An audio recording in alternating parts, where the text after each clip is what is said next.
Hello Banaras, good morning. क्या हाल है? All good? देखिए, हाल आज मेरा थोड़ा बहुत अच्छा है।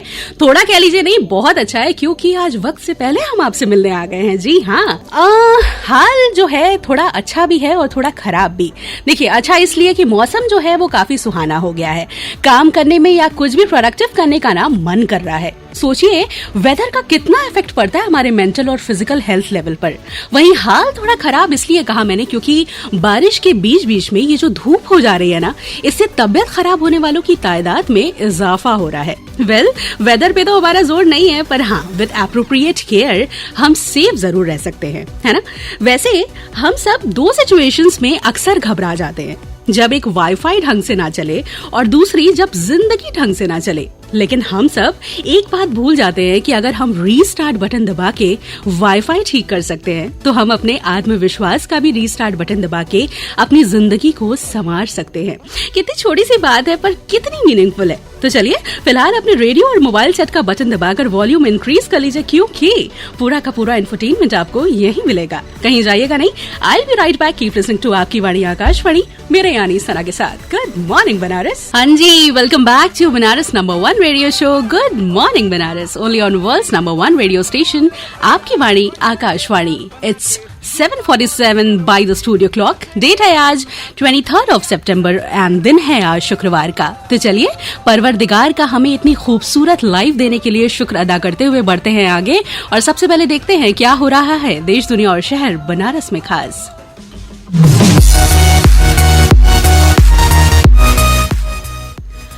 अखिल भारतीय दिव्यांग क्रिकेट एसोसिएशन और दिव्यांग कंट्रोल बोर्ड ऑफ इंडिया के तत्वावधान में IIT BHU का मैदान पहली बार इंटरनेशनल मैच का गवाह बनेगा। जी हां, मैत्री कप श्रृंखला के तहत भारत और बांग्लादेश की टीमें इस मैदान पर कल यानी 24 सितंबर को मुकाबला करेंगी। श्रृंखला का ये पहला मैच 50 ओवर का होगा।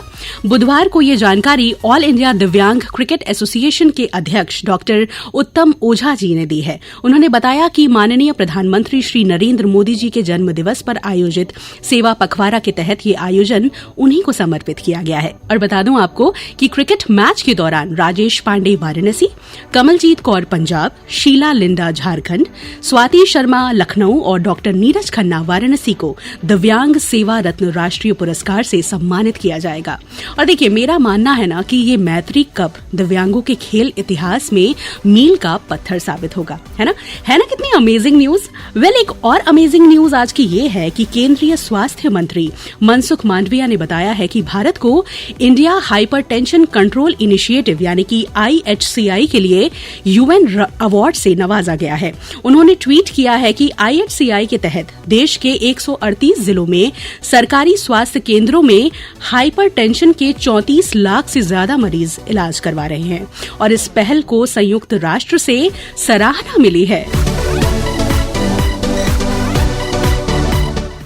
इसके अलावा अपने शहर के सिगरा और भेलुपुर के मल्टीप्लेक्स में आज महज 75 रुपए में फिल्में दिखाई जाएंगी। आंख चौड़ी हो गई ना। जी हाँ, आज नेशनल सिनेमा डे के उपलक्ष्य पर यह फैसला वाराणसी सिनेमा एग्जीबिटर्स एसोसिएशन ने लिया है। एसोसिएशन के सचिव मनीष तलवार ने कहा कि आज देश भर में 75 रुपए में फिल्म दिखाने के लिए इस निर्णय के साथ terms and conditions are as usual applied. हाँ जी, तो टिकट्स आपको सिनेमा हॉल के बाहर से लेना होगा, और अगर आप ऑनलाइन मीडियम से बुकिंग करेंगे तो GST एंड इंटरनेट फीस के चार्जेस अलग से लगेंगे। तो बस इसी पे मौके पे चौका लगाइए, गो फॉर इट।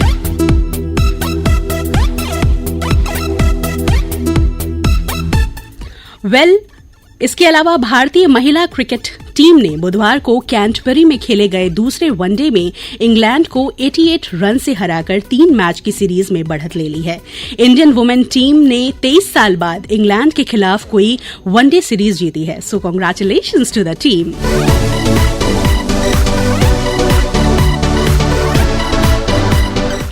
तो जी, ये रहा देश, दुनिया और शहर बनारस का हाल समाचार। Now let's move on to the history and special events of today, that is 23rd of September.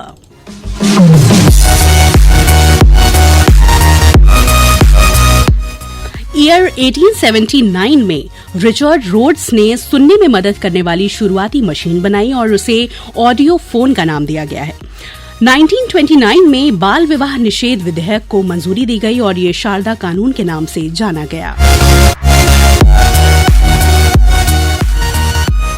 Year 2002 में मोजिल्ला फायरफॉक्स का पहला वर्जन लॉन्च हुआ। ईयर 2009 में भारतीय अंतरिक्ष अनुसंधान संगठन यानी कि इसरो ने भारतीय उपग्रह ओशन सैट 2 समेत 7 उपग्रह कक्षा में स्थापित किए। ईयर 1969 में आधुनिक आयुर्वेद जगत के प्रख्यात पंडित और चिकित्सा शास्त्री सत्यनारायण शास्त्री ने इस दुनिया को अलविदा कह दिया था। इसके अलावा हिंदी जगत के सुप्रसिद्ध कवि रामधारी सिंह दिनकर का जन्म आज ही के दिन सन 1908 में और हिंदी और पंजाबी फिल्म अभिनेता प्रेम चोपड़ा का जन्म सन 1935 में हुआ और साथ ही 1943 में भारतीय अभिनेत्री तनुजा का भी जन्म आज ही के दिन हुआ था।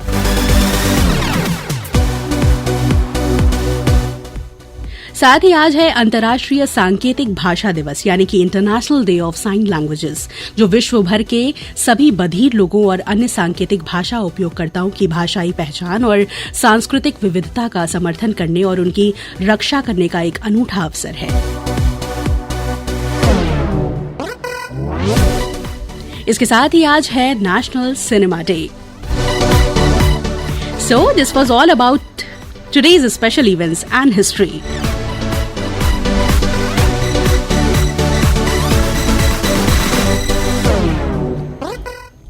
श्रोताओं, जैसा कि आप सब जानते हैं कि आगामी 26 सितंबर से शारदीय नवरात्र की शुरुआत हो रही है, तो आइए जानते हैं क्या है शुभ मुहूर्त और माँ दुर्गा अपने भक्तों के लिए कितनी सुख समृद्धि लेकर आ रही हैं। ये सारे बातें बताने के लिए मेरे साथ जुड़ चुके हैं एक खास मेहमान। शैलेंद्र सिंह डिवाइन अस्तित्व से आप सभी का अभिनंदन करता हूँ।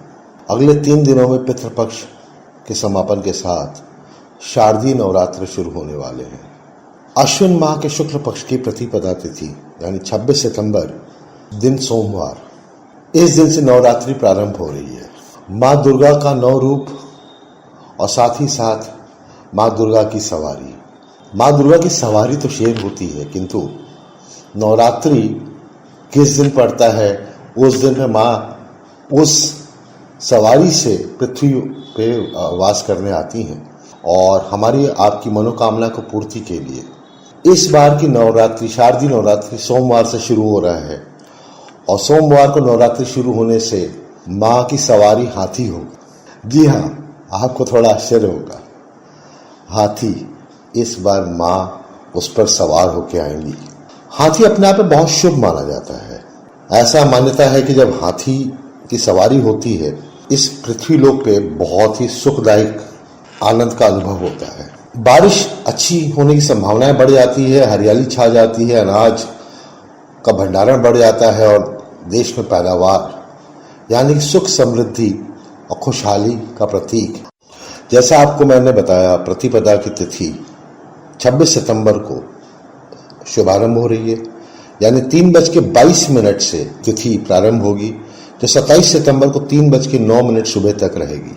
घट स्थापना का शुभ मुहूर्त इस बार आपको थोड़ा ध्यान देने की बात है। सुबह 6:11 से शुरू होता है, जो सुबह 7:51 तक रहेगा 26 तारीख को।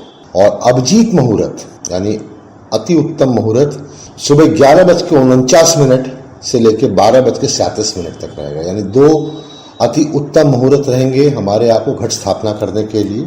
इस साल आपको हम शुभ योग के बारे में भी बताना चाहेंगे। प्रथम दिन जो माँ शैलपुत्री का दिन है, यानी 26 सितंबर को है, उस दिन सर्वार्थ सिद्धि योग और अमृत सिद्धि योग दोनों पढ़ रहे हैं। बहुत उत्तम दिन की शुरुआत है, बहुत उत्तम समय रहेगा। इस दिन की घट स्थापना करने वालों के लिए बहुत मन माफिक मुराद पूरी होने की संभावनाएं बढ़ जाती हैं।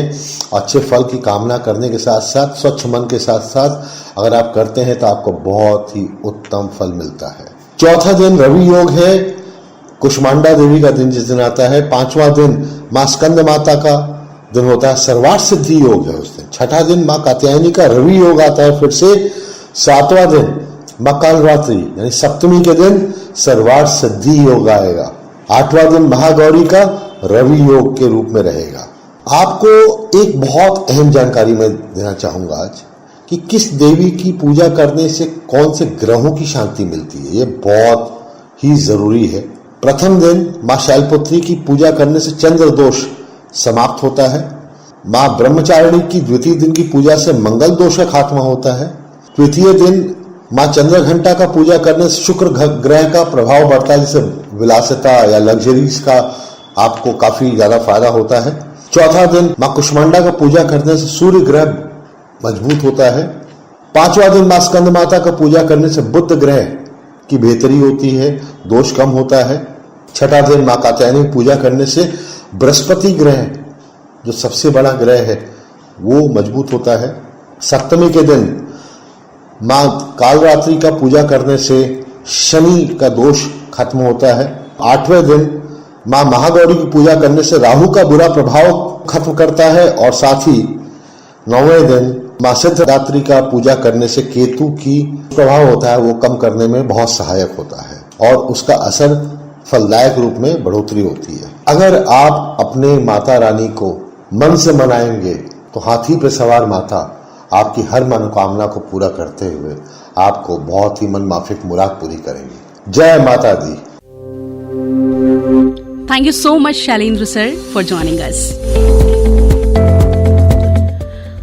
दोस्तों, इन दिनों राजनारायण स्मारक पार्क यानी कि बेनिया बाग पार्क शहर में आकर्षण का केंद्र बना हुआ है, क्योंकि इस स्मार्ट पार्क में लोग तालाब, bungee jumping, boating, open theatre, open gym जैसी फैसिलिटीज का लुत्फ उठा रहे हैं। और आप हैं कि अभी तक वेट कर रहे हैं। पता है, इस पार्क में लोगों को पार्किंग और स्मार्ट पार्क की सुविधाएं एक साथ मिल रही हैं। यहाँ बने अंडरग्राउंड पार्किंग में 130 टू व्हीलर और 470 फोर व्हीलर्स खड़ी हो सकती हैं। करीब 13.5 एकर्स में बना ये पार्क हर उम्र के लोगों के स्वास्थ्य और मनोरंजन के लिए तैयार किया गया है। ओपन जिम, योग area, walking path, kids play area, bungee jumping, electric train, open theatre के साथ करीब 500 लोग यहाँ बैठकर किसी भी कार्यक्रम का लुत्फ उठा सकते हैं। पार्क में बोटिंग के लिए बड़ा तालाब है, जहाँ रोजाना लोग पैडल बोट से इसका आनंद उठा रहे हैं। यहाँ घूमने आने वाले लोग फूड कोर्ट में बनारसी लजीज व्यंजन के भी चटकारे ले रहे हैं। वहीं सुबह टहलने वालों के लिए सुबह 8 बजे तक एंट्री फ्री है। इसके बाद आने वालों को 10 रुपए देके एंट्री मिलेगी, जबकि 5 वर्ष से कम उम्र के बच्चों की एंट्री इज मुफ्त। और बता दूं आपको कि यहाँ की पार्किंग काशी विश्वनाथ धाम के दर्शन करने वाले श्रद्धालु और मार्केटिंग करने वालों के लिए काफी बेनिफिशियल साबित हो रही है। तो आप सभी देर मत करिए, इस वीकेंड यहाँ जाइए और एक अच्छे और स्वस्थ वातावरण का लुत्फ उठाकर ही आइए। वेल देखिए भाई, बातें तो आपसे बहुत सारी करने का मन था, पर वक्त मुझे इजाजत नहीं दे रहा है। पर कोई ना, हम तो मिलते ही रहेंगे। वैसे आज दिन में 11 बजे मेरी कहकशां, 12:30 पे एक ही फिल्म से और 1:15 पर सुर बहार सुनना मत भूलिएगा। और हाँ, आपका फीडबैक जो है वो हमारे लिए बहुत जरूरी है, तो मेल करिएगा हमें on pkldairvaranasi@gmail.com। So this is Sana heading off। खुश रहिए, प्यार बांटिए और 24 घंटे में किसी ना जानने वाले की खुशियों की वजह बनिए। जैसा कि मैं हमेशा कहती हूँ, आपको बहुत सुकून मिलेगा। ट्राई जरूर करिएगा। टाटा बाय बाय, दुआओं में याद और अपना ख्याल रखिएगा।